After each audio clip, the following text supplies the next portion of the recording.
ನಿನ್ನೆ ದಿನ IPL ಮ್ಯಾಚ್ನ ಪಂದ್ಯಾವಳಿ ಏನು ನಡೀತು,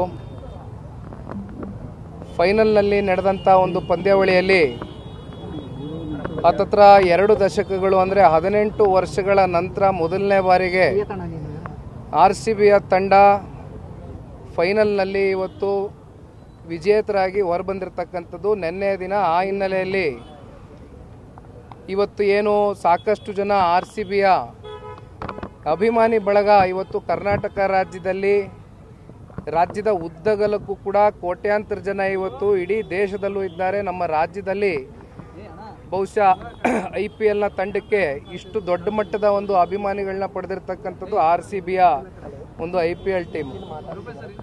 ಆದರೆ ಇವತ್ತು ನಡೆದಿರ್ತಕ್ಕಂಥ ಈ ಒಂದು ಘಟನೆ, ಒಂದು ಕಡೆ RCB ವಿಜಯೋತ್ಸವ ಆಚರಣೆ ಮಾಡ್ತಾ ಇದ್ರೆ, ಇನ್ನೊಂದು ಕಡೆ RCBಯ ಮುಗ್ಧ ಅಭಿಮಾನಿಗಳು ಅವರ ತಂಡದ ಆ ಪ್ಲೇಯರ್ಸ್ನ ನೋಡ್ಲಿಕ್ಕೋಸ್ಕರ ಏನು ಕಾತರದಿಂದ ಕಾಯ್ತಾ ಇದ್ರು.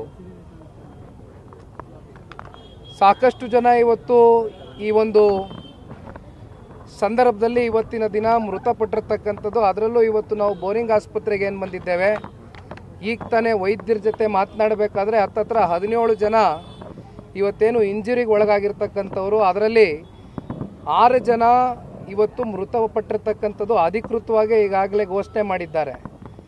ಇದೆಲ್ಲ ನೋಡಬೇಕಾದ್ರೆ ಹತ್ತತ್ರ 25 ವರ್ಷದ ಒಳಪಟ್ಟಿರ್ತಕ್ಕಂಥ ಯುವಕರು, ಯಾರ್ಯಾರು ಯುವಕರಿದ್ದಾರೆ, ಯುವ ಸಮುದಾಯ ಇವತ್ತು ಸಾಕಷ್ಟು ಜನ ಈ ಒಂದು ಘಟನೆಯಲ್ಲಿ ಸಿಲುಕಿ ಇವತ್ತು ಬಲಿಯಾಗಿರ್ತಕ್ಕಂಥದ್ದು ನಿಜಕ್ಕೂ ಕೂಡ ಅತ್ಯಂತ ಒಂದು ರೀತಿ ಭಾಳ ಮನಸ್ಸಿಗೆ ನೋವು ತಂದುಕೊಟ್ಟಿರ್ತಕ್ಕಂಥ ವಿಚಾರ. ಪ್ರತಿಯೊಬ್ಬ ರಾಜ್ಯದ ಪ್ರಜೆಗೂ ಕೂಡ ಭಾಳ ದುಃಖಕರವಾದಂಥ ಒಂದು ದಿನ, ಒಂದು ಸಂದರ್ಭ, ಒಂದು ಕ್ಷಣ ಅಂತಕ್ಕಂಥದ್ದು.